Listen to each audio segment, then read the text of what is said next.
젊은 여성이 버스 정류장에서 집으로 가는 길에 사라졌다. 법 집행관들은 수사를 시작했고 간단한 사건일 것이라고 예상했다.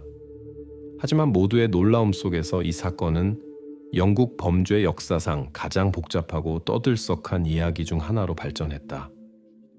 공식적인 수사는 비교적 빨리 종결되었지만 그 여파는 오늘날까지도 격렬한 논쟁을 불러일으키고 있다. 헬렌 맥코트는 1965년 7월 29일 영국의 작은 마을 부틀에서 태어났다. 얼마 지나지 않아 가족은 남동생이 태어나면서 늘어났고 헬렌은 어릴 때부터 동생을 돌봤다. 나중에 부모님은 이혼했다. 헬렌의 어머니는 새로운 가정을 꾸렸고 그들은 도시 근처의 조용한 마을 빌링으로 이사했다. 빌링은 평온함으로 유명했다. 심각한 사건은 이곳에서 드물었다. 주민들은 서로 잘 알고 안전하다고 느꼈다. 이 평화로운 분위기 속에서 헬렌은 친구들에게 둘러싸여 성장했고 부모님을 기쁘게 하는 행동으로 즐거움을 주었다. 교육을 마친 후 젊은 여성은 리버풀의 한 보험 회사에서 일자리를 구했다. 그녀는 빌링에 계속 살면서 매일 기차와 버스로 사무실까지 통근했다. 1988년 2월 9일 헬렌은 평소처럼 출근했다. 원래 그녀와 어머니는 서로 가까운 곳에서 일했기 때문에 함께 점심을 먹을 계획이었다. 하지만 날씨가 갑자기 나빠졌다. 강한 바람이 불고 비가 내리기 시작했다. 그래서 그들은 함께 점심을 먹는 것을 다른 날로 미루기로 결정했다. 헬렌의 어머니는 보통 딸보다 일찍 집에 왔다. 퇴근 직전 헬렌은 어머니에게 전화를 걸어 저녁에 약속이 있다고 알렸다. 그녀는 저녁 식사를 데워달라고 부탁했고 그래야 자신을 꾸밀 수 있다고 했다. 보통 헬렌은 오후 5시 직후에 도착했지만 그날은 분명히 늦어졌고 이는 어머니를 불안하게 만들었다. 얼마 지나지 않아 뉴스에서는 악천후로 인해 나무가 철로 위로 쓰러져 잠시 기차 운행에 차질이 생겼다고 보도했다. 저녁 7시경 어머니가 다시 걱정하자 철도 회사에 전화하기로 결정했다. 상황을 설명한 후 그녀는 나무 문제가 다른 구간에서 발생했으며 헬렌의 경로에는 영향을 미치지 않았다는 것을 알게 되었다. 이 시점에서 여성은 딸에 대해 심각하게 걱정하기 시작했다. 헬렌은 거의 항상 제 시간에 집에 왔고 지연될 경우 항상 알렸다. 휴대전화가 없었음에도 불구하고 그녀는 직장이나 수많은 공중전화 부스 중 한 곳에서 전화를 걸 수 있었다. 어머니는 악천후 때문에 헬렌에게 불쾌한 일이 생겼을 수도 있다고 생각했다. 예를 들어 강한 비와 바람으로 인해 넘어져 다쳤을 수도 있었다.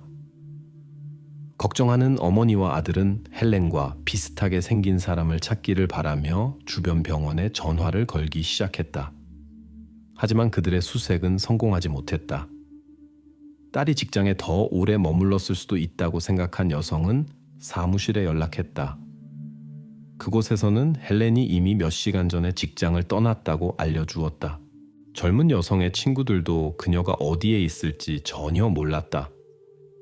그러자 어머니, 새아버지, 헬렌의 남자친구가 직접 찾아 나서기로 결정했다. 그들은 젊은 여성이 직장에서 집으로 가는 평소 경로를 따라갔다. 헬렌은 항상 같은 길을 이용했다. 리버풀에서 기차를 타고 세인트 헬렌스까지 간 다음 그곳에서 버스를 타고 휘스턴으로 갔다. 헬렌의 흔적을 찾지 못한 후 가족은 경찰에 연락했다. 경찰관들은 즉시 리버풀과 주변 지역의 동료들에게 알리고 실종자의 인상착의를 퍼뜨렸지만 수색은 결과 없이 끝났다. 다음 날 아침 헬렌이 여전히 나타나지 않고 연락도 되지 않자 경찰관들은 그녀의 경로와 저녁 시간대의 행적을 재구성하기 시작했다. 그들은 젊은 여성이 경로의 어느 지점에서 사라졌는지 알아내야 했다. 수사관들은 대중에게 도움을 요청하고 헬렌의 동료, 역직원, 버스 회사에 질문했다. 마침내 그들은 예상치 못한 결론에 도달했다. 수사관들은 젊은 여성이 그날 저녁 실제로 기차를 타고 그 후 마을로 가는 버스를 탔다는 것을 확인했다. 이것은 정류장에서 그녀의 집까지의 거리가 단지 200m에 불과했기 때문에 혼란을 야기했다. 수사관들은 헬렌이 집으로 가는 길에 불쾌한 일을 당했을 가능성을 고려하기 시작했다. 일반적인 사건이었다면 이미 그녀를 찾았을 것이기 때문이다. 그들은 헬렌에 가까운 주변 환경을 조사하기 시작했다. 왜냐하면 그런 상황에서는 종종 아는 사람들이 연루되기 때문이다. 그녀의 남자친구와 새아버지는 그날 저녁에 확실한 알리바이가 있었다. 젊은 여성의 친구들과 지인들도 용의자 선상에서 제외되었다. 대화섯 명의 경찰관으로 구성된 수색팀과 함께 경찰은 정류장과 헬렌의 집 사이의 지역을 꼼꼼하게 수색했다. 그들은 모든 가능한 단서를 찾았다. 누군가 잃어버렸을 수도 있는 옷가지나 물건들. 동시에 주변 마을에서는 젊은 여성의 실종에 대한 정보가 퍼졌다. 잠수부들은 근처 수역을 조사했고 경찰관들은 집집마다 다니며 주민들에게 질문했다. 그들은 또한 빌링의 모든 상점, 술집, 카페를 방문했다. 조지 앤 드래곤. 술집 직원과의 대화는 첫 번째 단서를 제공했다. 이 술집은 헬렌의 집 근처에 있었고 그녀는 가끔 친구들과 그곳을 찾았기 때문이다. 수사 결과 술집 주인은 사건 며칠 전 불미스러운 사건으로 헬렌의 술집 출입을 금지했다는 사실이 밝혀졌다. 그녀는 실수로 음료를 쏟은 술 취한 여성 손님과 다툼이 있었다. 헬렌은 싸움을 원하지 않았고 화장실에 가서 몸을 추스렸지만 그 여성이 따라와 공격적인 행동을 보였다. 상황은 낯선 여성이 헬렌을 때리려고 할 정도로 악화되었다. 마침내 술집 주인은 두 사람 모두에게 술집을 떠나 다시 오지 말라고 요청했다. 이 이야기를 명확히 하기 위해 경찰관들은 다음 날 술집을 찾아 주인 이안 심스와 이야기했다. 또한 이 장소는 헬렌이 버스 정류장에서 집으로 가는 길 바로 위에 있었다. 이안은 그날 저녁에 대해 이야기하고 다른 손님들을 방해하지 않기 위해 두 여성을 내보내야 했다고 설명했다. 대화 중에 술집은 사람들로 가득 찼고 시끄러워졌다. 경찰관들은 이안에게 더 조용한 경찰서에서 대화를 계속하자고 제안했다. 그러자 이상한 일이 일어났다. 남자는 눈에 띄게 긴장했고 그들과 함께 가기를 거부하며 대화를 끝내려고 했다. 이것이 수사관들의 의심을 불러일으켰다. 그가 헬렌의 실종과 관련이 있을까? 그들은 이안의 성격을 더 자세히 조사하기로 결정했고 그가 바람둥이라는 평판을 알게 되었다. 결혼한 상태이고 두 아이가 있음에도 불구하고 이안은 끊임없이 다른 여성들과 시시덕거렸고 이는 모든 현지인들이 알고 있었다. 법집행관들은 또한 이 남자가 헬렌에게 종종 특별한 관심을 보였다는 것을 알아냈다. 그녀가 그의 술집을 방문했을 때 그는 그녀에게 무료 간식을 제공하고 대화를 시작하려고 했지만 젊은 여성은 관심을 보이지 않았다. 그녀에게는 두 아이를 둔 기혼 남성의 이러한 행동이 이상하게 보였다. 수사관들은 그를 다시 방문하여 헬렌이 실종된 날 저녁에 무엇을 하고 있었는지 물었다. 남자는 그의 술집 위층 방에서 친한 지인과 시간을 보냈다고 말했다. 그의 말에 따르면 그는 사업의 안전을 걱정했기 때문에 종종 그곳에서 밤을 보냈다. 수사관들은 언급된 여성과 이야기했고 여기서 예상치 못한 발견을 했다. 여성은 실제로 저녁 7시경에 만나기로 약속했었다고 말했다. 하지만 그날 그는 그녀에게 전화를 걸어 훨씬 늦게 와달라고 부탁했다. 마침내 그녀는 9시 30분경에 나타났지만 주인은 거기에 없었다. 그는 11시 직전에야 돌아왔다. 이것은 매우 의심스러워 보였다. 분명히 이안은 경찰에게 자신의 행방에 대해 진실을 말하지 않았고 이는 즉시 수사관들의 관심을 그에게 집중시켰다. 또 다른 세부 사항이 수사관들에게 특이하게 다가왔다. 남자의 목에는 신선한 자국이 보였다. 그는 아내가 그의 불륜을 알게 되었을 때 아내와의 싸움 중에 얻었다고 설명했다. 하지만 아내와의 대화에서 그녀는 남편을 어떤 식으로든 만진 적이 없다고 부인했다. 경찰관들은 이안과 다시 이야기했고 그의 이야기는 바뀌었다. 이제 그는 술집에서 다툼이 있었던 날 저녁에 헬렌과 다른 술 취한 여성 방문객을 떼어놓을 때 자국이 생겼다고 주장했다. 수사관들은 언급된 여성과 이야기했고 그녀 역시 이 이야기를 확인해주지 않았다. 그녀의 말에 따르면 몸싸움은 없었고 그들 중 누구도 술집 주인에게 자국을 남기지 않았다. 곧 경찰은 그들에게 불안한 정보를 제공한 증인을 확보했다. 헬렌이 사라진 날 저녁, 그는 길을 걷다가 갑자기 날카로운 여성의 비명 소리를 들었다. 소리는 술집에서 직접 나왔지만 빠르게 잦아들었다. 모든 상황을 고려하여 수사관들은 이안 심스가 젊은 여성의 불가사의한 실종과 관련이 있을 수 있다고 의심하기 시작했다. 그러나 그는 계속해서 모든 것을 부인했다. 수사관들은 그를 사건과 연관시키기 위해 확실한 증거가 필요했다. 그렇지 않으면 막다른 골목에 부딪힐 것이었다. 이안의 차량을 조사하는 과정에서 경찰관들은 두 가지 불안한 발견을 했다. 첫 번째는 출처를 알 수 없는 여러 개의 얼룩이었다. 두 번째는 차량 바닥에 있는 여성 귀걸이였다. 장신구는 헬렌의 어머니에게 보여졌고 그녀는 그것이 딸의 것이라고 확실하게 확인했다.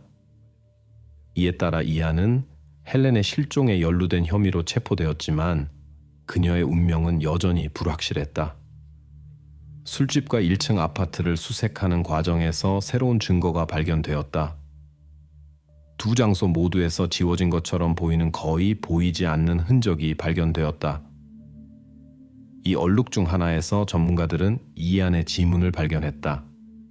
아파트에서는 차에서 발견된 귀걸이의 잃어버린 부분도 발견되었다. 수집된 증거에도 불구하고 남자는 계속해서 모든 것을 부인했다. 수사관들은 헬렌에게 끔찍한 일이 일어났다고 의심했지만 그녀를 찾아야 했다. 그렇지 않으면 법원이 이안을 무죄로 선고할 수도 있었다. 그들은 술집, 아파트, 차 안의 흔적이 젊은 여성과 관련이 있다고 주장했다. 그러나 그 당시에는 법의학에서 DNA 분석을 사용하기 시작했을 뿐이었고 그러한 조사를 수행하는 것은 쉽지 않았다. 이안 자신은 그 흔적이 발을 다친 자신의 개에서 나온 것이라고 주장했다. 수사를 진전시키기 위해 수사관들은 대중에게 더 광범위한 수색에 도움을 요청했다. 현지인과 인근 지역 주민을 포함하여 2,000명 이상의 사람들이 자원했다. 자원봉사자들은 법 집행관들과 함께 숲과 들판을 포함하여 빌링 주변 지역을 철저히 수색했다. 곧 사건에 새로운 단서가 나타났지만 자원봉사자에 의해 발견된 것은 아니었다. 마을에서 25km 떨어진 홀린스 그린 지역에서 한 남자가 개를 산책시키다가 바닥에 의심스러운 얼룩이 묻은 수건을 발견했다. 자세히 살펴보니 비슷한 수건과 여러 개의 베개싯을 더 발견했다. 그 옆에는 남성용 양말, 스웨터, 속옷이 놓여 있었다. 일부 옷에는 불안한 흔적이 보였다. 남자는 발견 사실을 경찰에 신고했고 물품들은 조사를 위해 수거되었다. 그러나 문제가 있었다. 빌링과의 거리 때문에 다른 관할 구역의 경찰관들이 현장에 출동했다. 그들은 이 발견과 헬렌 맥코트의 실종 사이의 연관성을 파악하지 못했다.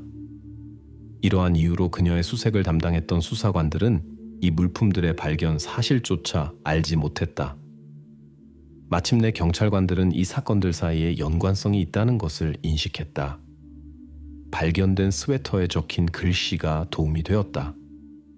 발견된 물건에는 조지 앤 드래곤 배서, 막 할인 판매 중이던 맥주 브랜드를 광고하는 인쇄물이 있었다. 수사관들이 이 사실을 알게 되자 그들은 이 모든 물건들이 아마도 이안 심스의 소유일 것이라고 의심했다. 수사관들은 분석할 많은 샘플을 가지고 있었지만 더 정확한 조사를 요청하기 위한 중요한 증거가 부족했다. 1988년에는 그러한 방법이 아직 널리 퍼지지 않았다. 경찰은 바, 심스의 차, 발견된 물건에서 채취한 샘플을 헬렌에 가까운 친척인 부모와 남동생의 분석 결과와 비교하기로 결정했다. 결과는 매우 밀접한 일치를 보였고 이는 친족 관계를 사실상 보장했다. 이것은 수사관들에게 그 흔적이 헬렌의 것이라는 확신을 심어주었고 얀의 실종 연루를 명확하게 시사했다. 문제는 영국의 법원이 그러한 사건에서 주요 증거 없이는 유죄 판결을 내리는 경우가 극히 드물다는 것이었다. 증거가 아무리 중요하더라도 사법부의 눈에는 실종된 사람이 여전히 살아있을 가능성이 아주 조금이라도 남아 있었다. 경찰은 얀에 대한 더 많은 정보를 수집하기를 바라며 그의 모든 지인을 조사했다. 바의 청소부와의 대화는 새로운 의심스러운 에피소드를 드러냈다. 여성은 헬렌이 실종된 다음 날 아침 평소처럼 건물을 청소하기 위해 출근했다고 보고했다. 놀랍게도 여성은 주인이 철저한 청소를 하고 있는 것을 발견했다. 그는 열심히 바닥, 벽, 테이블을 문지르고 있었고 모든 정황으로 보아 그는 꽤 오랫동안 그 일을 하고 있었다. 상황이 이상했던 점은 이런 일이 이전에는 한 번도 없었다는 것이다. 보통 청소부가 새벽 근무를 위해 올 때 남자는 위층 아파트에서 아직 자고 있었다. 이 갑작스러운 청결의 이유에 대한 논란 질문에 이안은 그의 개가 야코브, 난장판을 만들었다고 설명했다. 또 다른 증인은 법 집행관들에게 그날 밤 바 옆을 지나갈 때 진공 청소기가 돌아가는 소리를 들었다고 보고했다. 법 집행관들은 이안이 밤새도록 어떤 흔적을 제거하는 데 보냈지만 완전히 성공하지는 못했다고 의심했다. 쌓여가는 의심스러운 사실에도 불구하고 사건은 여전히 법정에 회부되지 않았다. 수사관들은 실종자 수색을 계속했지만 대규모 작전조차 결과를 가져오지 못했다. 한 달 후 새로운 단서가 나타났다. 빌링에서 약 30km 떨어진 강둑을 산책하던 행인이 풀밭에서 여성 핸드백을 발견했다. 안을 들여다보니 켈렌 맥코트라는 이름의 서류를 발견했다. 현장에 도착한 경찰관들은 곧 더 많은 증거를 발견했다. 근처에서 그들은 젊은 여성이 실종된 날 입고 있었던 옷과 이안의 차에서 발견된 것과 일치하는 두 번째 귀걸이를 발견했다. 그러나 추가 조사를 통해 수사관들은 더욱 불안한 발견을 하게 되었다. 근처에서 머리카락 가닥이 엉켜 있는 전선 뭉치가 발견되었다. 실험실 분석 결과 그것들은 켈렌 맥코트의 것이라고 확인되었다. 젊은 여성의 가방을 조사하던 중 수사관들은 세인트 켈렌스의 한 약국에서 받은 영수증을 발견했다. 켈렌은 마지막으로 목격된 날 저녁 빌링행 버스를 타기 직전에 그곳에서 쇼핑을 했던 것으로 밝혀졌다. 경찰관들은 칫솔을 제외하고 구입한 모든 물건을 핸드백 옆에서 발견했다. 이상하게도 사라진 위생용품은 핸드백이 놓여있던 마을에서 30km 떨어진 곳이 아니라 수사관들이 철저한 조사를 계속하던 이안 심스의 배에서 발견되었다. 그곳에서 그들은 또한 켈렌의 어머니가 젊은 여성이 그날 아침 출근할 때 착용했던 것이라고 확인한 머리핀을 찾는 데 성공했다. 배에서는 또 다른 중요한 증거인 여성의 머리카락 한 가닥이 발견되었고 분석 결과 켈렌의 것임이 확인되었다. 그럼에도 불구하고 수사관들은 새로운 단서를 계속 찾았고 발견된 젊은 여성의 옷을 조사해 보냈다. 전문가들은 그 위에 조지 앤 드래곤 바의 것과 동일한 카펫 섬유를 발견했다. 또한 그들은 옷에서 이안의 개털 흔적을 발견했다. 그 후 전문가들은 체포 후 남자에게서 압수된 2개의 반지와 팔찌를 조사했다. 그 위에서 그들은 이전에 더러워진 수건과 조지의 물건이 발견된 지역의 흙과 일치하는 흙 흔적을 발견했다. 곧 또 다른 증거가 나타났다. 빌링에서 24km 떨어진 릭스턴 마을 근처에서 삽이 발견되었다. 그것은 이안 심스의 소유였고 아마도 헬렌의 실종과 관련하여 사용되었을 것으로 밝혀졌다. 그러나 수백 명의 자원봉사자들의 노력에도 불구하고 젊은 여성 자신을 찾는 데는 여전히 성공하지 못했다. 헬렌의 친척들은 많은 증거 앞에서 슬픈 결말을 거의 의심하지 않았다. 그러나 최종 확인의 부재는 그들이 적절하게 작별 인사를 하고 가해자가 공정하게 처벌받을 것이라고 확신하는 것을 막았다. 이안은 사건에 대한 자신의 연루를 완강히 부인했지만 결국 사건은 법정에 회부되었다. 심리는 헬렌이 실종된 지 1년 후인 1989년 2월에 시작되었다. 이것은 영국에서 실종된 사람을 찾지 못한 채 누군가에게 책임을 묻으려는 최초의 사례 중 하나였다. 따라서 검찰은 인상적인 증거에도 불구하고 성공을 의심했다. 그들의 버전에 따르면 헬렌은 그날 저녁 버스에서 내려 평소의 길을 따라 집으로 갔다. 조지 앤 드래곤. 펍을 지나갈 때 그녀는 이안 심스의 주의를 끌었고 그는 어떤 구실로 대화를 시작했다. 아마도 남자는 그가 그녀의 술집 방문을 금지하게 된 사건에 대해 논의하고 싶었을 것이다. 수사관들은 이안이 헬렌에게 갈등을 해결하고 펍 출입 금지를 해제할 것을 제안했을 수 있다고 의심했다. 이것이 헬렌이 친구들과 방문할 수 있는 빌링의 거의 유일한 장소였다는 사실을 고려할 때 그녀는 문제 해결에 관심이 있었다.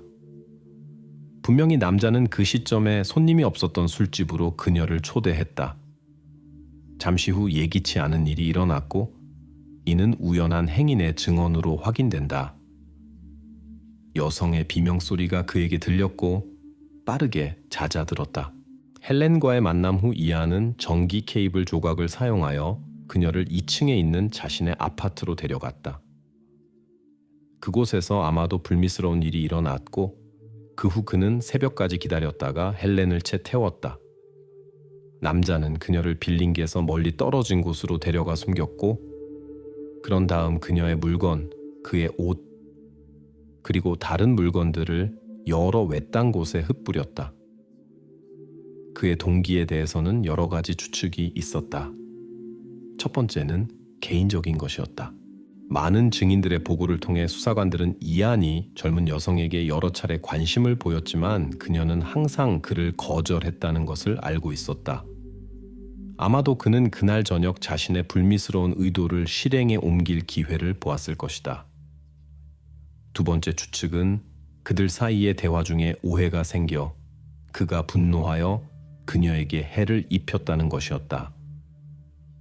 그와 헬렌이 다투기 시작했고 그녀가 그의 끊임없는 접근 시도에 대해 그의 아내에게 말하겠다고 위협했을 가능성도 배제할 수 없다. 하지만 이 버전은 덜 설득력 있어 보였다. 법정에서 기소된 후 이안의 차례였다. 그는 여전히 자신의 완전한 무죄를 주장하며 자신의 버전을 제시했고 그것은 그렇게 심각한 범죄로 기소된 사람이 한 가장 특이한 발언 중 하나였다. 남자는 누군가가 자신을 모함했다고 주장했다. 누군가가 그의 배에 침입하여 그의 옷을 입고 헬렌을 그곳으로 유인하여 그녀에게 고통을 가한 다음 이안의 차에 태워 이안 자신의 도구를 사용하여 알 수 없는 장소에 숨겼다는 것이다. 그 후 범인은 차를 바로 돌려주고 사라졌고 무고한 술집 주인을 의심하게 만들었다. 그러한 이상한 진술은 배심원들에게 이안이 사건에 연루되었다는 확신을 더욱 강화했을 뿐이다. 그의 이야기는 완전히 믿기 어려워 보였다. 아마도 그는 혹독한 판결의 가능성에 직면하여 사법 시스템과 헬렌의 친척들을 조롱하기로 결정했을 것이다. 마침내 이안은 같은 해 3월 14일에 유죄 판결을 받았다. 그는 종신형을 선고받았고 최소 16년 후에 가석방 신청을 할 수 있는 가능성이 주어졌다. 불행히도 헬렌의 친척들에게 시련은 그것으로 끝나지 않았다. 법 집행기관과 자원봉사자들은 수색을 계속했지만 성공하지 못했다. 판결 선고 3년 후 젊은 여성의 어머니는 이안에게 편지를 보냈다. 그녀는 딸이 어디에 있는지 알려달라고 간청했다. 얼마 후 답장이 왔지만 모욕과 위협만 담겨 있었다. 이안은 감옥에서 풀려나면 그 여성에게 복수하겠다고 약속했다. 그는 여러 차례 항소했지만 모두 기각되었다. 2004년이 되어서야 이안이 이미 15년 동안 감옥에 있었을 때 항소 중 하나가 받아들여져 사건이 재심을 위해 회부되었다. 그러나 이 결정은 결코 그에게 유리하게 작용하지 않았다. 현대 유전 물질 분석을 통해 전문가들은 증거를 조사하고 이안의 사건 연루에 대한 명확한 결론에 도달할 수 있었다. 사건 재심 결과 그의 형기는 실제로 연장되었다. 16년 후 이안은 여러 차례 가석방을 시도했지만 그의 모든 신청은 기각되었다. 한편 헬렌의 친척들은 그녀의 행방을 알아내려는 노력을 포기하지 않았다. 2015년 젊은 여성의 어머니는 현행법 개정을 위한 공개 캠페인을 시작했다.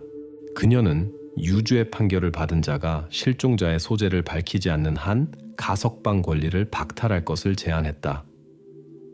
여성은 언론과 적극적으로 소통하고 테레사 메이 총리에게 호소했으며 수십만 명의 사람들이 지지하는 청원을 조직했다. 그녀의 노력 덕분에 이 문제는 의회에서 논의되었고 처음에는 정치인들이 그러한 법률을 통과시킬 가능성을 긍정적으로 평가했다. 그러나 과정은 길어졌고 이니셔티브는 계속 연기되었다. 이 모든 지연으로 인해 이안 심슨은 2019년 11월 30년의 수감 생활 끝에 마침내 가석방되었다. 이것은 헬렌의 가족에게 큰 타격이었다. 그들은 그녀의 행방을 알 희망을 사실상 잃었기 때문이다. 결정 3개월 후 63세 이안 심슨은 석방되어 정상적인 삶으로 돌아갔다. 불행히도 그의 자유 시간은 짧았다. 2022년 6월 말 남자는 병으로 사망했고 헬렌의 행방에 대한 비밀을 밝히지 않았다. 여전히 결의에 찬 젊은 여성의 어머니는 희망을 포기하지 않는다. 이제 그녀는 이안이 동료 수감자 중 한 명과 정보를 공유했을 수도 있기를 바란다. 또한 그녀는 실종자의 소재를 밝히기를 거부하는 경우 유죄 판결을 받은 자의 가석방을 막는 법률 통과를 위해 계속 싸우고 있다. 따라서 헬렌 맥코트의 이야기는 사건 자체는 최단 시간에 해결되었음에도 불구하고 수십 년에 걸쳐 이어지고 있다. 가해자에 대한 반박할 수 없는 증거에도 불구하고 그는 헬렌의 친척들이 작별 인사를 하고 마음의 상처를 치유하기 시작할 수 있도록 하는 중요한 세부 사항에 대해 완강하게 침묵을 지켰다. 그녀는 집을 떠나 흔적 없이 사라졌다. 62년이 지나서야 그녀에게 무슨 일이 일어났는지 알아낼 수 있었다. 젊은 여성이 집을 떠났고 그 이후로 그녀의 행방은 알려지지 않았다. 수색 작전은 전례 없는 규모로 펼쳐졌고 국가 역사상 가장 큰 규모 중 하나가 되었다. 수사 과정에서 수사관들은 예상치 못하고 불안한 많은 발견에 직면했고 각각의 발견은 미스터리를 더욱 복잡하게 만들 뿐이었다. 세월이 흘러 여러 세대의 수사관들이 교체되었지만 사건은 미해결 상태로 남았다. 이 사건은 범죄학에서 일종의 전설이 되었고 풀리지 않은 미스터리의 상징이 되었다. 그리고 이제 62년간의 끈질긴 수색과 수사 끝에 수사관들은 마침내 비밀의 베일을 벗기고 그 운명의 날 실종된 여성에게 실제로 무슨 일이 일어났는지 알아내는 데 성공했다. 캔디 로저스는 1949년 7월 18일 워싱턴주 스포켄에서 태어났다. 그녀의 탄생은 가족에게 유일한 것이었지만 얼마 지나지 않아 부모님은 이혼했다. 이혼에도 불구하고 캔디의 아버지는 근처에 계속 살았고 덕분에 그들은 자주 만날 수 있었다. 캔디는 쾌활하고 활기차게 자랐다. 그녀는 야외에서 친구들과 시간을 보내고 자연을 즐기고 사랑하는 개와 노는 것을 좋아했다. 특히 캔디는 캠프파이어 걸스, 조직에 가입하는 것을 꿈꿨다. 이것은 당시 인기 있던 단체로 보이 스카우트와 비슷하지만 소녀들을 위한 것이었다. 참가자들은 유용한 기술을 배우고 하이킹을 하고 함께 즐거운 시간을 보냈다. 1959년 캔디가 9살이 되었을 때 그녀의 꿈은 마침내 이루어졌다. 그녀는 이 조직의 회원이 되었다. 참가자들의 임무 중 하나는 사탕 판매였다. 지도부는 정기적으로 사탕 상자를 주었고 소녀들은 주변 집 주민들에게 사탕을 제안해야 했다. 3월 6일 금요일 캔디는 방과 후에 이 일을 하기로 되어 있었다. 방과 후 그녀는 집에 와서 점심을 먹고 개와 놀다가 오후 4시경 사탕 상자 8개 정도를 들고 밖으로 나갔다. 캔디의 계획은 간단했다. 가장 가까운 집들을 돌며 이웃들에게 사탕 구매를 제안하는 것이었다. 다른 소녀들도 이 지역에서 판매하기로 되어 있었지만 서로 방해하지 않기 위해 미리 거리를 나누었다. 몇 시간이 지났는데도 캔디가 돌아오지 않자 어머니는 걱정하기 시작했다. 캔디는 저녁 6시까지 집에 와야 했지만 이번에는 늦었다. 밖이 이미 어두워지고 있다는 것을 고려하여 걱정하는 어머니는 딸을 찾아 나서기로 결정했다. 캔디는 땅으로 꺼진 듯했다.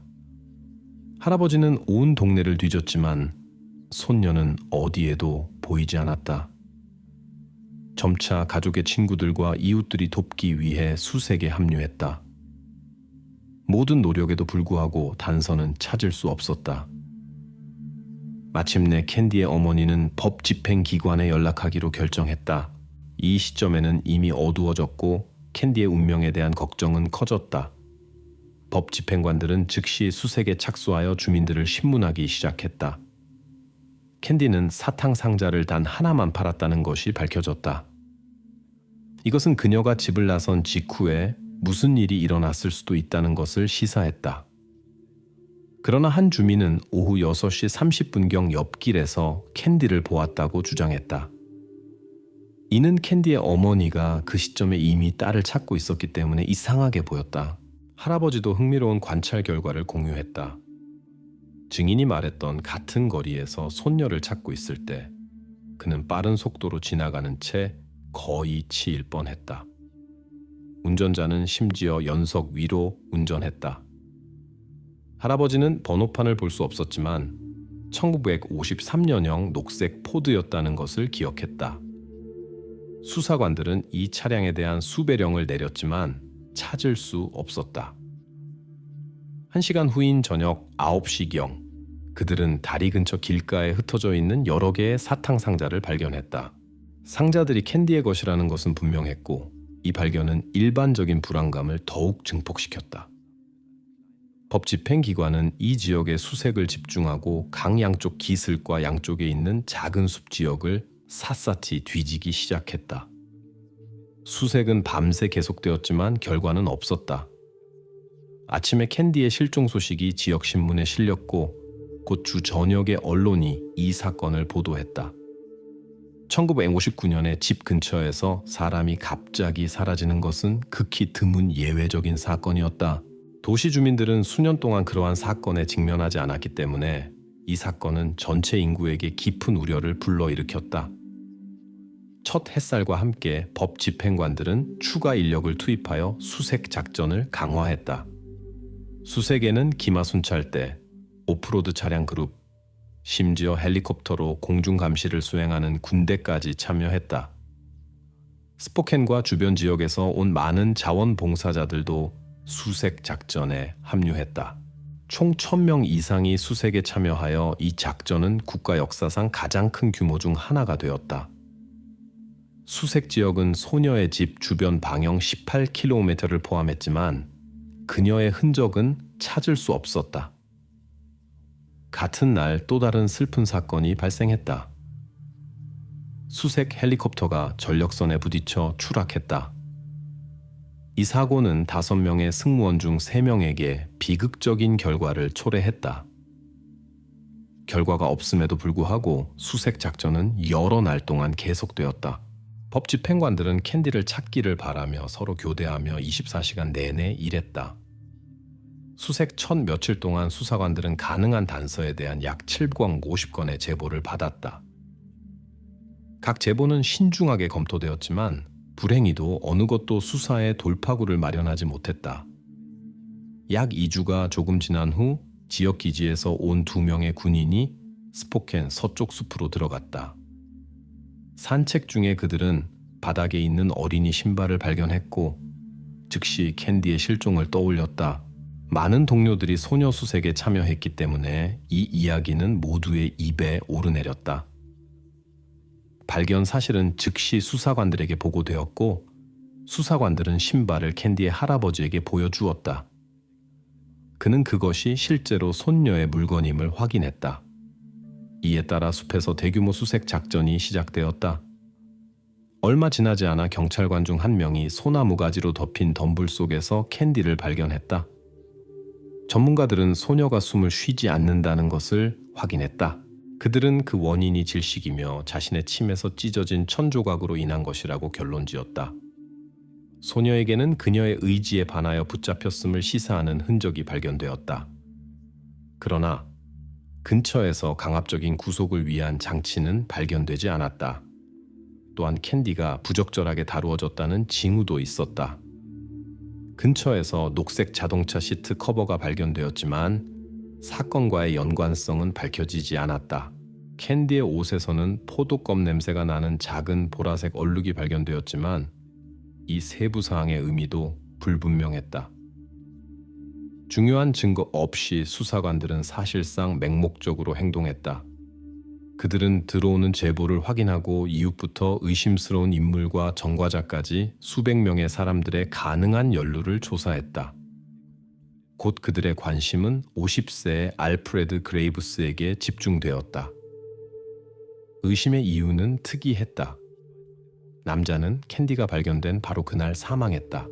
이것은 사탕 상자가 발견된 곳에서 멀지 않은 그의 차 안에서 일어났다. 또한 그는 소녀의 집에서 불과 수백 미터 떨어진 곳에 살았다. 알프레드의 차 안에서 그들은 밧줄과 여성용 머리핀을 발견했다. 그의 아파트를 수색하는 동안 여성과 소녀에 대한 범죄에 관한 수많은 신문 스크랩이 발견되었다. 많은 여성이 그를 부적절한 행동으로 고발했고 그의 아내는 심지어 그가 캔디의 실종에 연루되었다고 의심했다는 것이 밝혀졌다. 이 불안한 사실들의 연결고리에도 불구하고 수사관들은 알프레드와 사건의 연관성에 대한 설득력 있는 증거를 찾을 수 없었다. 그들은 그를 의심에서 벗어나게 하기를 주저했지만 그의 죄를 확인하는 것도 불가능했다. 수사관들은 조사를 계속하며 계속해서 새로운 용의자들을 조사했다. 사건 발생 몇 달 후 그들은 여러 페이지에 걸친 인상적인 이름 목록을 가지고 있었다. 법집행기관은 각자를 철저히 조사했지만 매번 연루에 대한 설득력 있는 증거를 찾지 못했다. 나중에 또 다른 사람이 수사관들의 주의를 끌었다. 1991년에 1년의 범죄로 체포된 휴 모스였다. 휴와 관련된 흥미로운 세부 사항이 있었다. 그는 끊임없이 포도껌을 씹는 것으로 알려져 있었다. 상기하자면 캔디의 옷에서 정확히 그 맛의 껌처럼 보이는 것이 발견되었다. 의심의 또 다른 이유는 캔디 사건 몇 달 후 스포켄에서 2건의 유사한 사건이 발생했다는 것이다. 휴는 어린 시절부터 법을 어기기 시작했다. 그는 여성에 대한 부적절한 행동으로 처음 체포되었지만 중형을 받지 않았다. 그는 단지 그 당시 복무 중이던 군대에서 제대되었을 뿐이다. 그 후 그는 로스앤젤레스에서 1년의 범죄를 저질렀고 그로 인해 단 6개월 동안 구금되었다. 석방된 후 그는 아이스크림을 사주겠다고 속여 2 소녀를 외딴 곳으로 유인했다. 그곳에서 그는 불법적인 행위를 저질렀고 그로 인해 다시 체포되었다. 놀랍게도 그는 감옥형을 면할 수 있었다. 의료위원회는 그에게 인격 장애 진단을 내렸고 그 후 남자는 폐쇄된 요양소에 입원했다. 2년 후 의사들은 그가 치료되었다고 판단하고 그를 퇴원시켰다.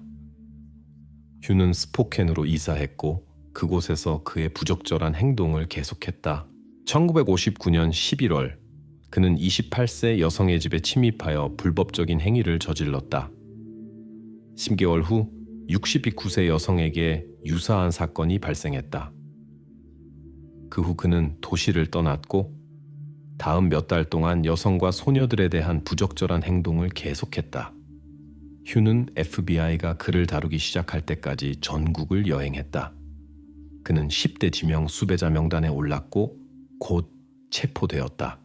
법원은 그에게 여러 차례 종신형을 선고했고 휴는 감옥에서의 고통을 끝내려는 필사적인 시도를 했지만 의사들이 그를 구할 수 있었다. 캔디 사건의 수사관들은 그를 여러 차례 방문했지만 휴는 어떤 연루도 부인했다. 그는 심지어 거짓말 탐지기 테스트를 받았고 이는 그의 진실성을 보여주었다. 그러나 그러한 테스트는 신뢰할 수 없으며 법적 의미가 없다. 휴의 과거와 당시 스포켄에 머물렀다는 점을 고려할 때 그는 주요 용의자로 남아 있었다. 그러나 그에 대한 증거는 없었다. 49세의 하워드 바넷도 주목을 받았다. 1960년 2월 그는 미성년자에 대한 부적절한 행동 혐의로 체포되었다. 며칠 후 스포켄 경찰서 유치장에서 하워드에게 비극적인 사건이 발생했다. 그 전에 그는 벽에 나는 주님 앞에 죄를 지었다는 메시지를 남겼다. 사건 이후에야 체포 사실을 알게 된 그의 아내는 경찰관들에게 이것이 그 소녀와 관련이 있는지 물었고 그녀는 캔디를 의미했다. 수사관들은 조사를 시작했지만 증거를 찾지 못했다. 그럼에도 불구하고 하워드는 실종자의 이웃에 살았다는 부분적인 이유로 용의자 명단에 남아 있었다. 수년 동안 경찰은 조사를 계속하고 새로운 정보를 수집하며 다른 용의자들을 조사했다. 어느 날 한 여성이 나타나 캔디가 실종된 날 소녀를 뒤쫓는 녹색 차를 보았다고 주장했다.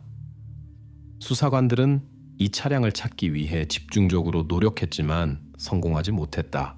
이후 몇 년 동안 이 사건은 법 집행기관의 초점으로 계속 돌아왔지만 매번 수사는 막다른 골목에 부딪혔다. 흥미롭게도 수사관들은 새로운 단서를 찾는 것뿐만 아니라 허위 자백을 밝혀내야 했다. 전체 수사 과정 동안 13명이 캔디의 실종에 연루되었다고 주장했지만 모든 경우에 경찰은 이 사람들이 그들을 오도하고 있다고 결론지었다. 그들 중 누구도 진범만이 알 수 있는 정보를 제공할 수 없었고 기껏해야 신문 기사의 사실을 반복할 뿐이었다. 놀랍게도 이 현상은 많은 떠들썩한 사건의 전형적인 특징이다. 사람들은 경찰서에 와서 자신이 저지르지 않은 행위에 대한 책임을 진다. 수사 과정 동안 경찰서에 많은 수사관들이 바뀌었고 각자는 자신이 이 미스터리를 풀기를 바랐다. 캔디 사건은 그녀의 도시뿐만 아니라 주 전체에서 가장 많이 논의되고 가장 비밀스러운 사건 중 하나가 되었다. 이 사건은 많은 사람들의 삶에 영향을 미쳤다. 이 사건 이전에는 부모들이 자녀를 혼자 놀게 하는 것에 대해 걱정하지 않았지만 사건 이후 많은 사람들이 안전에 대한 태도를 재고했다. 2000년대 초 수사가 재개되었고 새로운 수사관은 현대 기술을 사용하기로 결정했다. 다행히 1959년 경찰관들은 모든 증거를 전문적으로 수집하고 보관했기 때문에 전문가들은 캔디의 옷에서 남성의 흔적을 발견할 수 있었다. 오랜 보관 기간을 고려할 때 분석은 극히 어려웠다. 그럼에도 불구하고 전문가들은 꼼꼼한 작업 끝에 DNA 프로필을 생성하는 데 성공했고 이는 즉시 FBI 데이터베이스에 등록되었다. 불행히도 일치하는 항목은 발견되지 않았다. 수사관들은 많은 용의자들의 샘플과도 프로필을 비교했지만 여기서도 성공하지 못했다. 그들 중 누구도 캔디의 실종에 연루되지 않았다. 이 모든 세월 동안 많은 사람들이 휴 모스가 이 사건에 연루되었다고 확신했지만 조사 결과 그의 미연루가 밝혀졌다. 결과적으로 수사는 다시 막다른 골목에 부딪혔다. 수사관들은 캔디 사건과 관련된 유전 물질을 보유하고 있었지만 오랫동안 소유자의 신원을 확인할 수 없었다. 상황은 2021년에 사건이 재개되면서 바뀌었다. 새로운 수사관은 진보된 DNA 분석 방법인 유전 계보학을 적용하기로 결정했다. 이 기술은 많은 복잡한 사건을 해결하는 데 도움이 되었고 수사관은 이것이 가장 긴 수사 중 하나를 마무리하는 데 도움이 되기를 바랐다. 그는 여러 전문 실험실에 문의했지만 장애물에 부딪혔다. 이 방법을 적용하려면 원본 DNA 샘플을 조사해야 했다. 여러 실험실에서 이를 시도했지만 성공하지 못했다. 전문가들은 필요한 정보를 추출하기에는 샘플이 너무 손상되었다고 결론지었다. 수사관은 마지막으로 한 번 더 시도하기로 결정하고 다른 실험실에 문의했다. 예기치 않게 이것이 돌파구를 마련했다. 전문가들은 최첨단 장비로 샘플을 조사하여 필요한 프로필을 생성하는 데 성공했다. 그 후 그들은 데이터를 유전 데이터베이스에 업로드하고 DNA 소유자의 먼 친척을 찾기 시작했다. 꼼꼼한 작업 끝에 수천 개의 프로필을 조사한 후 특정 가족으로 검색 범위를 좁혔다. 추가 분석 결과 샘플은 세 형제 중 한 명에게 속할 가능성이 가장 높다는 것이 밝혀졌다. 그러나 어려움이 발생했다. 그 시점에 그들은 모두 불행히도 이미 세상을 떠났다. 그럼에도 불구하고 연구원들과 수사관들은 형제 중 한 명에게 딸이 있다는 것을 알아냈고 즉시 그녀에게 연락했다. 여성은 아버지가 캔디 사건에 연루되었을 가능성에 대한 추측에 충격을 받았다. 충격에도 불구하고 그녀는 주저없이 수사에 협조하기로 동의했다. 딸의 유전자 분석 결과 캔디의 옷에서 발견된 생물학적 물질과 밀접한 친족 관계가 있는 것으로 나타났다. 이 정보는 수사의 열쇠가 되었다. 새로운 정보를 바탕으로 수사관들은 판사에게 여성의 아버지인 존 호프의 무덤 조사를 허가해달라고 요청했다. 사건 발생 60년 후 연루자의 신원을 확인할 수 있었다. 존의 DNA 분석 결과는 이전에 발견된 증거와 완전히 일치했다. 흥미롭게도 법집행기관은 이 모든 세월 동안 많은 이론을 가지고 있었지만 존 호프는 결코 용의자 중에 없었다. 그의 과거를 조사한 결과 다른 불법 행위에 연루된 사실이 드러났다. 캔디가 실종될 당시 그는 20세였고 그녀의 집 근처에 살았다. 존은 실종된 캔디가 발견된 장소 근처에 위치한 기지에서 군 복무를 했다. 2년 후 그는 신체적 폭력을 사용하고 자유를 제한하여 여성에 대한 불법 행위를 저질렀다. 다행히 피해자는 탈출할 수 있었다. 이 범죄로 남자는 단기 징역형을 선고받았다. 이 사건으로 그는 군대에서 제대했다. 석방된 후 존은 가정을 꾸리고 4명의 자녀, 2명의 아들과 2명의 딸의 아버지가 되었다. 그 시점부터 그는 더 이상 법 집행 기관의 주목을 받지 않고 평범한 삶을 살았다. 그러나 이제 이 외관 뒤에는 수년 동안 아무도 몰랐던 어두운 과거가 숨겨져 있다는 것이 분명해졌다. 경력 동안 존은 여러 직장을 옮겼다. 한 번은 식품 포장 회사에서 일하다가 화학 물질 접촉으로 심각한 안면 부상을 입었다. 이 흉터는 영원히 그에게 남았다. 존의 삶의 여정은 캔디와의 비극적인 사건 11년 후인 1970년 6월에 끝났다. 존은 자신의 행동에 대한 설명을 남기지 않고 스스로 세상을 떠났다. 수사관들은 또한 캔디가 그를 알았을 수도 있다는 것을 알아냈다. 캔디는 당시 10살이었던 그의 여동생과 친구였다는 것이 밝혀졌다. 몇 년 후 존의 여동생은 수사관들에게 친구가 실종된 후 오빠의 품에서 위안을 찾았던 기억을 공유했고 그가 사건에 연루되었다는 사실은 전혀 몰랐다고 말했다. 불행히도 캔디의 부모는 가해자의 신원이 밝혀지는 순간을 보지 못했다. 캔디의 어머니는 2006년에 사망했고 아버지는 슬픔을 이기지 못하고 비극 4년 후인 1963년에 세상을 떠났다. 그럼에도 불구하고 이 사건은 마침내 종결되었고 역사상 가장 긴 수사 중 하나가 되었다. 62년 동안 다양한 수사관뿐만 아니라 법 집행관 세대 전체가 이 사건에 매달렸다. 사건 해결이 발표된 기자회견에는 1959년에 수사에 참여했던 단 한 명의 경찰관만이 참석했다. 그는 운명이 자신에게 이 순간을 목격하고 진실을 알 수 있도록 허락해 준 것에 대해 깊은 감사를 표했다. 존의 딸에 관해서는 그녀는 처음에는 아버지가 이 끔찍한 사건에 연루되었다는 것을 믿기를 거부했다. 나중에 진실을 알게 된 후 여성은 아버지를 돌이킬 수 없는 피해를 입힌 괴물이라고 불렀다. 그녀는 또한 그가 살아있는 동안 책임을 지지 않은 것에 대해 유감을 표명했다. 젊은 여성이 자신의 집에서 불가사의한 상황 속에서 사라졌다. 처음에는 자발적으로 떠난 것처럼 보였다. 그러나 수사가 진행되면서 극도로 불안한 세부 사항들이 드러났다. 오랫동안 그녀의 행방은 미스터리로 남아있었고 마침내 수사관들이 진실을 밝혀냈다. 하지만 이것은 훨씬 더 어두운 이야기의 서막에 불과했다.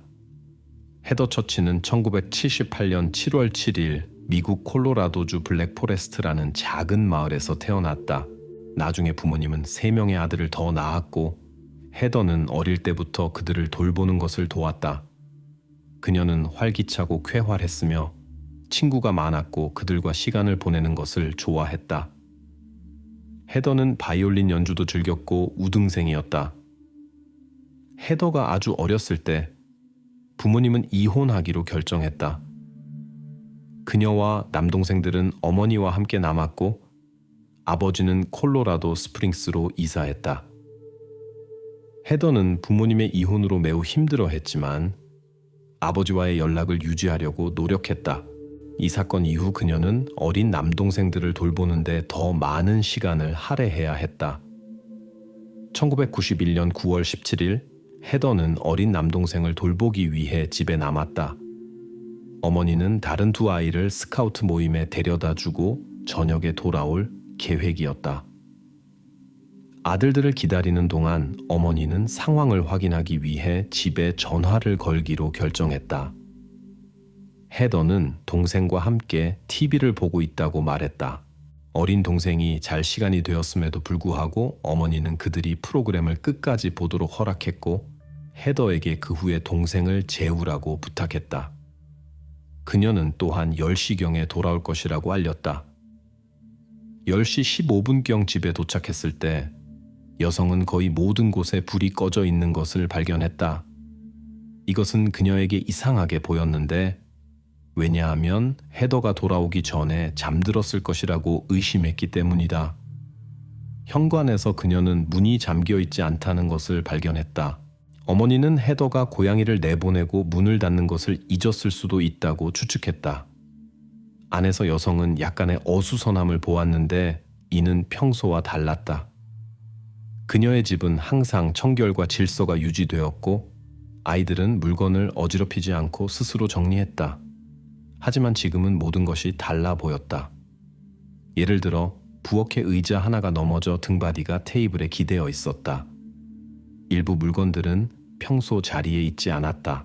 막내 아들의 방을 들여다보았을 때 여성은 그가 침대에서 자고 있는 것을 보았다. 그런 다음 그녀는 헤더의 방으로 갔지만 거기에는 아무도 없었다. 늦은 시간과 헤더가 어린 동생을 돌봐야 한다는 사실을 고려할 때 그녀의 부재는 이상하게 보였다. 어머니는 온 집안을 뒤졌지만 소용없었다. 그녀는 헤더의 친구들과 그들의 부모에게 전화를 걸었지만 아무도 그녀를 보지 못했다. 여성은 주변 지역을 수색했지만 그곳에서도 헤더를 찾을 수 없었다. 이에 어머니는 경찰에 신고하기로 결정했다. 그녀는 또한 전 남편에게 전화를 걸었고 그는 즉시 그들에게로 향했다. 헤더의 실종 소식은 가족 친구들 사이에 빠르게 퍼졌고 많은 사람들이 돕기 위해 왔다. 일부 사람들은 어머니와 함께 집에 남았고 다른 사람들은 차를 타고 나가 거리를 수색했다. 그녀의 집은 들판, 시골길, 드문드문 있는 숲으로 둘러싸인 외딴 지역에 위치했다. 어둠이 내리면서 주변 지역 수색은 어려워졌다. 경찰이 도착했을 때 가족 친구들과 이웃들이 이미 집에 모여 있었다. 수사관들은 어머니와 이야기하고 헤더의 사진을 찍고 그녀의 특징을 기록했다.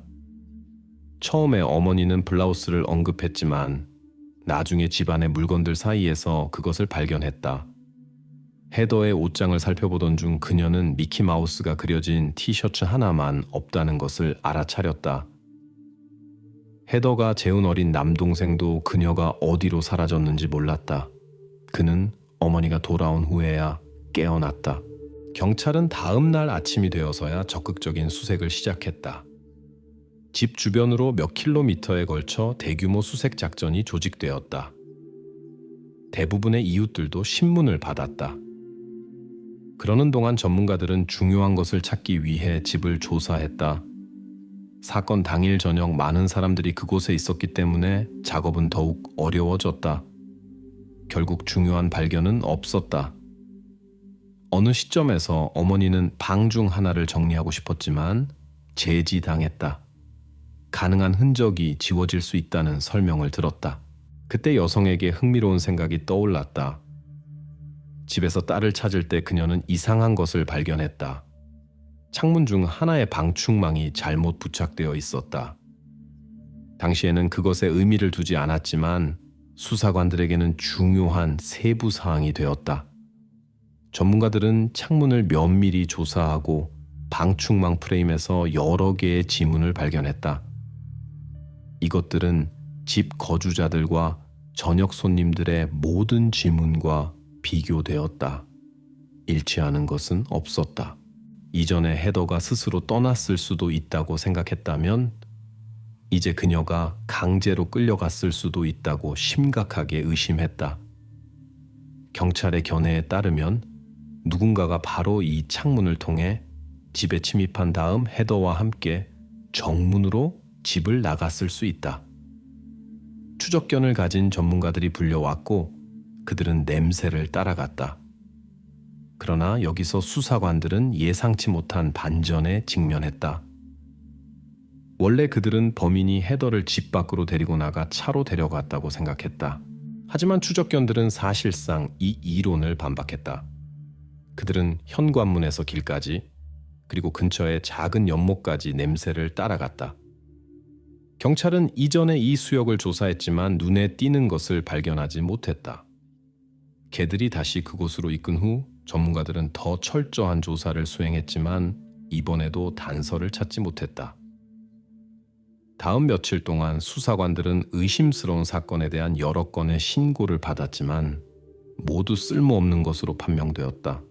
예를 들어 스쿨버스를 따라가는 이상한 차와 지역 학교 근처에서 여러 번 멈춘 알려지지 않은 차량에 대한 보고가 있었다. 수사관들은 이 모든 정보를 확인했지만 헤더의 실종과 연관성을 찾을 수 없었다.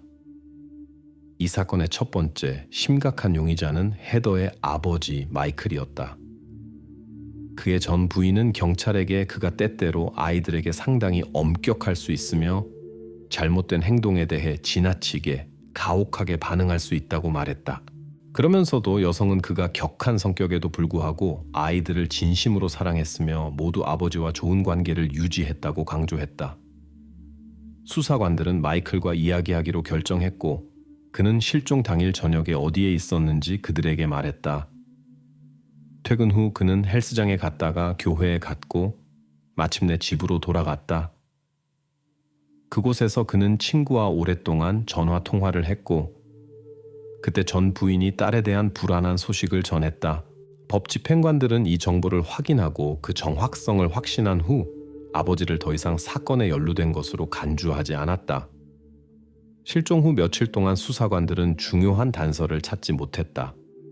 그들은 수백 명의 자원봉사자들과 함께 수색을 계속했다. 사람들은 거리, 들판, 숲을 수색했지만 결과는 없었다. 바닥에서 손목시계와 몇 장의 지폐만 발견되었지만 헤더의 실종과의 연관성은 확인되지 않았다. 넷째 날, 헬리콥터가 수색에 합류했지만 이 역시 도움이 되지 않았다.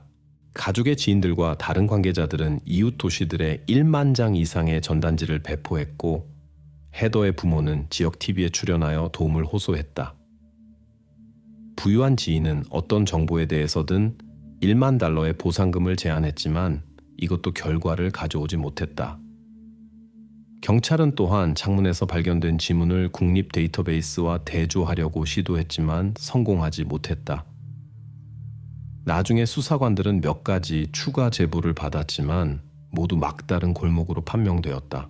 결국 수사는 몇 년 동안 교착 상태에 빠졌고 1993년 9월 16일에 예기치 않게 돌파구가 마련되었다. 어느 날 헤더의 집에서 약 50km 떨어진 숲을 걷던 등산객이 바닥에서 불안한 것을 발견했다. 그는 즉시 경찰에 신고했다. 도착한 전문가들은 신속하게 그 발견이 젊은 사람과 관련이 있을 수 있다고 판단했다. 그들은 그 지역의 실종자 정보를 수집했고 곧 헤더 처치 사건에 도달했다. 데이터 대조 후 전문가들은 정확한 일치를 얻었다. 추가 조사 결과 머리 부상과 관련된 끔찍한 일이 일어났다는 것이 밝혀졌다. 발견 장소를 조사하던 중 경찰은 어린이 잠옷 2벌을 발견했다. 옷 사진을 헤더의 어머니에게 보여주었지만 그녀는 딸의 물건을 알아보지 못했다. 이것은 수사관들에게 범인이 다른 사건에도 연루되었을 수 있다는 생각을 갖게 했다. 그러나 이 발견은 경찰을 범인 체포에 더 가깝게 만들지 못했다. 그들은 이제 헤더의 운명에 대한 슬픈 진실을 알았지만 새로운 단서는 없었다. 수사는 다시 2년 동안 교착 상태에 빠졌다. 1995년 경찰서에 새로운 보안관이 임명되었다. 미해결 사건을 검토하던 중 그는 헤더 처치 사건에 집중하기로 결정하고 경험 많은 수사관에게 사건을 맡겼다. 이 수사관은 즉시 이전 팀이 용의자의 지문을 주 데이터베이스와 일반 FBI 데이터베이스에만 등록했다는 것을 알아차렸다. 하지만 여기에는 함정이 있었다. 각 주는 데이터를 다른 주와 공유하지 않고 별도로 보관했다. 미국과 긴밀하게 협력하는 이웃 캐나다에는 무려 92개의 서로 다른 지문 데이터베이스가 있었다. 이것은 다른 지역 간의 중요한 정보 검색 및 교환을 상당히 어렵게 만들었다. 수사관은 처치가의 집에서 채취한 샘플을 각 실험실에 보내기로 결정했다. 그는 지문을 보내고 결과를 기다렸다.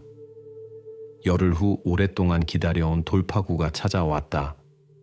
완전한 일치가 있다는 통보를 받았다. 지문은 43세의 로버트 브라운의 것이었다. 이 이름은 여러 주의 법 집행기관에 잘 알려져 있었다. 그는 캘리포니아와 루이지애나에서 자동차 절도와 주거 침입으로 여러 차례 기소된 전력이 있었다. 수사관들은 즉시 그가 헤더 사건 당시 어디에 살았는지 확인했다. 대답은 놀라웠다. 그때나 지금이나 남자는 처측에서 불과 800m 떨어진 곳에 살았다. 더욱이 그 지역의 집들은 멀리 떨어져 있었기 때문에 그는 가장 가까운 이웃이었다. 이 발견은 수사관들을 충격에 빠뜨렸다. 그들은 용의자를 전국과 심지어 캐나다까지 찾아다녔지만 그는 줄곧 근처에 있었다. 3월 28일 법 집행관들은 그의 집을 감시하기 시작했다. 그들은 남자가 집에 숨어 총격을 가하거나 가능한 증거를 인멸할까봐 두려워했다. 얼마 후 그는 쇼핑을 하러 시내로 차를 몰고 갔고 그곳에서 체포되었다. 주목할 만한 점은 체포 당시 그가 매우 침착했다는 것이다. 신문 중에도 브라운은 전혀 긴장한 기색을 보이지 않았다. 신문에서 그는 침착하게 대답했고 처측에 가본 적이 없다고 부인했다. 남자는 또한 사건과 아무 관련이 없다고 주장했다. 한편 수사관들은 그의 집에서 주목할 만한 발견을 했다. 많은 총기와 젊은 여성을 위한 몇 가지 옷가지. 또한 나중에 밝혀진 바에 따르면 블랙포레스트 주민들의 소유인 수많은 보석과 물건들이 발견되었다. 브라운은 오랫동안 경찰의 눈을 피해 이웃집을 털었던 것으로 드러났다. 그의 과거를 조사하던 중 수사관들은 흥미로운 사실들을 발견했다. 로버트는 대가족에서 자랐고 학교를 중퇴하고 군대에 입대했다. 그는 군대에서 6년 이상 복무했으며 베트남과 한국에 주둔했다. 1976년에 그는 마약 사용으로 제대했고 그 후 여러 주에서 눈에 띄지 않는 여러 직업을 전전했다. 남자는 5번 결혼했고 모든 결혼은 이혼으로 끝났다. 전 부인들은 비슷한 이야기를 했다. 브라운은 과민성과 공격성으로 유명했고 사소한 일에도 격렬한 분노를 터뜨려 여성들에게 심각한 우려를 불러일으켰다. 그래서 그들은 모두 결혼 직후 이혼했다. 수사관들이 더 깊이 파고들수록 더 불안한 사실들이 드러났다. 브라운이 루이지애나에 살 때 그의 이웃 여성이 자신의 아파트에서 슬픈 운명을 맞았다. 비슷한 사건이 다른 주에서도 발생했다. 그가 그곳에 머무는 동안 또 다른 이웃 여성이 불가사의한 상황 속에서 사라졌다. 이 순간 수사관들은 자신들이 한 건 이상의 범죄를 저지른 심각한 범죄자를 상대하고 있다는 의심을 품었다. 당시 브라운은 헤더 실종에 연루된 혐의로 기소되어 재판을 기다리며 구금되어 있었다. 처치가의 집에서 그의 지문이 발견되었음에도 불구하고 수사관들은 남자가 사건에 대한 책임을 회피할 수 있을까봐 두려워했다. 변호인단은 브라운이 단지 집에 침입하려고 시도했을 뿐이라고 사건을 몰아갈 수 있었다. 헤더 사건에 대한 그의 연루에 대한 직접적인 증거가 부족하다는 점을 고려할 때 그러한 버전은 배심원들을 설득할 수 있었다. 그러나 5월 24일 브라운의 변호사는 예상치 못한 성명을 발표했다. 브라운은 검찰이 최고형을 구형하지 않는 대가로 헤더 사건에 대해 유죄를 인정할 준비가 되었다고 밝혔다. 상황을 고려하여 검찰은 이 제안을 신속하게 받아들였다. 남자는 가석방 가능성 없이 종신형을 선고받았다. 거래 조건에 따라 그는 유죄를 인정해야 했지만 증언할 의무는 없었다. 그래서 헤더의 친척들과 수사관들은 그날 저녁의 세부 사항을 결코 알지 못했다. 수사관들은 브라운이 주거 침입을 계획했지만 예기치 않게 헤더와 마주쳤다고 의심했다. 창문을 통해 침입한 후 그는 그녀를 발견하고 폭력을 사용하여 비극적인 결과를 초래했다. 그 후 남자는 그녀를 현관문으로 데리고 나가 숲에서 흔적을 없앴을 수 있다. 그러나 수사관들에게 이것은 시작에 불과했다. 브라운의 과거와 이웃 여성들과의 불가사의한 사건들을 고려하여 그들은 다른 미해결 사건과의 연관성을 계속 찾았다. 직접적인 증거가 없었기 때문에 이것은 쉽지 않았다. 몇 년 후 수사관들은 예상치 못한 도움을 받았다. 브라운 자신이 감옥에서 그들에게 편지를 쓰기 시작했다. 첫 번째 편지는 2000년 3월 17일에 도착했다. 처음에 수사관들은 장난이라고 생각했다. 메시지는 수수께끼와 이상한 문구로 가득 차 있었다. 그러나 곧 그들은 그 안에 숨겨진 의미가 있다고 의심했다. 브라운은 수사관들이 7번의 황금 같은 기회를 놓쳤다고 암시했고 그들은 이것이 다른 미해결 사건을 의미한다고 의심했다. 이에 수사관 중 한 명이 직접 브라운에게 편지를 썼고 곧 답장을 받았다. 새로운 메시지에서 브라운은 암호화된 표현을 사용했다. 그는 수사관들이 단 1점만 득점했지만 자신은 48점을 기록했다고 썼다. 수사관들은 무슨 의미인지 짐작하고 충격을 받았다. 편지에는 9개의 주와 자롯 8개의 점이 표시된 지도가 첨부되어 있었다. 수사관들은 브라운이 이런 식으로 자신의 범행 장소를 암시하고 있다고 의심했다.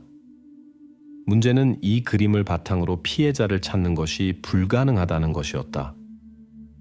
브라운은 새로운 암시가 담긴 편지를 계속 보냈다. 때로는 자신이 범행을 저지른 구체적인 도시를 언급하기도 했고 수사관들은 실제로 그곳에서 미해결 사건을 발견했다. 이것은 몇 년 동안 계속되었고 수사관들은 가능한 에피소드의 대략적인 목록을 작성했다. 9건의 경우 브라운이 연루되었다고 거의 확신했지만 단 하나의 단서도 찾지 못했다. 모든 표현이 모호하고 구체적인 정보가 없었기 때문에 편지 역시 증거로 사용될 수 없었다. 수사관들은 브라운을 확실히 감옥에 가두기 위해 최소한 하나의 에피소드라도 증명하기 위해 온 힘을 다했다. 그의 구금 조건이 조기 석방을 허용하지 않았음에도 불구하고 그에게는 여전히 허점이 남아 있었다. 그의 변호인단은 항소할 수 있었다. 법원이 이를 받아들이면 남자는 석방될 수 있었지만 중범죄에 대한 두 번째 형벌은 이 가능성을 배제했다. 브라운의 서신을 조사하던 중 수사관들은 콜로라도 스프링스에서 온 이야기에 주목했다. 이름은 언급되지 않았지만 1987년이라는 연도가 명시되어 있었다. 수사관들은 사건에 다르게 접근하기로 결정했다. 일치하는 사건을 찾지 못했기 때문에 브라운의 과거를 고려하여 자동차 절도 신고를 조사하기 시작했다. 신고 중에서 특히 눈에 띄는 것이 있었다. 소유자는 절도를 신고했지만 차는 얼마 지나지 않아 슈퍼마켓 주차장에서 발견되었다. 로버트가 그해 그곳에서 계산원으로 일했다는 것이 밝혀졌다. 수사관들은 자동차 소유자를 방문하여 1987년에 그의 주변 사람 중 누군가가 사라졌는지 물었다. 놀랍게도 이것은 결과를 가져왔다. 남자는 아내가 차와 함께 사라졌다고 말했다. 그녀는 발견되지 않았기 때문에 사건은 중대한 사건으로 분류되지 않았다. 경찰은 그녀가 자발적으로 떠났을 수도 있다고 생각했다. 젊은 여성의 이름은 로시오 스펠이었다. 그녀는 매우 젊었지만 지역 법률에 따라 결혼할 수 있었다. 그녀는 1987년 11월 10일 실종 직전에 결혼했다. 수사관들은 브라운이 정확히 그녀에 대해 썼다고 확신했지만 다시 한번 확실한 증거 없이 자신들을 발견했다. 2006년 수사관들은 더 많은 것을 알아내기 위해 구치소에서 그를 방문하기로 결정했다. 수사관들이 이 수수께끼를 어떻게 풀었는지 듣고 그는 감명을 받았다. 구체적인 질문에 답하면서 그는 예기치 않게 중대한 범행을 자백했다. 브라운은 피해자를 자신의 집으로 유인했고 그곳에서 돌이킬 수 없는 일이 일어났으며 그 후 증거를 인멸했다고 말했다. 2006년 7월 그는 로시오 스페리 사건에 대해 공식적으로 유죄를 인정했고 그로 인해 또 다른 종신형을 선고받았다. 이렇게 해서 수사관들은 그의 석방을 거의 배제하는 목표를 달성했다. 그러나 그들은 모두 로버트 브라운이 훨씬 더 많은 유사한 사건에 연루되었다고 확신했다. 하지만 남자 자신은 더 이상의 진술을 거부했기 때문에 새로운 기소는 없었다. 수사관들은 법정에서의 그의 승산이 나쁘지 않았음에도 불구하고 왜 그가 두 건의 사건을 자백했는지 완전히 이해하지 못했다. 아마도 전국적으로 그의 끔찍한 행위에 대해 이야기하고 쓰여질 때 그는 관심을 즐겼을 것이다. 로버트는 여전히 구금되어 있으며 현재 69세이다. 언젠가 수사관들이 그를 다른 미해결 사건과 연관시킬 수 있을지도 모른다. 38명의 희생자에 대한 그의 진술이 사실이라면 그는 세계에서 가장 위험한 범죄자 중 한 명일 수 있다. 그러나 수사관들은 그가 관심을 끌기 위해 이야기의 일부를 꾸며냈을 수도 있다고 인정한다. 헤더의 어머니는 위험한 사람을 평생 사회로부터 격리하는 데 기여한 수사관들의 수년간의 노고에 감사를 표했다. 상실의 고통이 가족을 결코 떠나지 않았지만 그가 더 이상 누구에게도 고통을 줄 수 없다는 사실에 어느 정도 안도감을 느꼈다.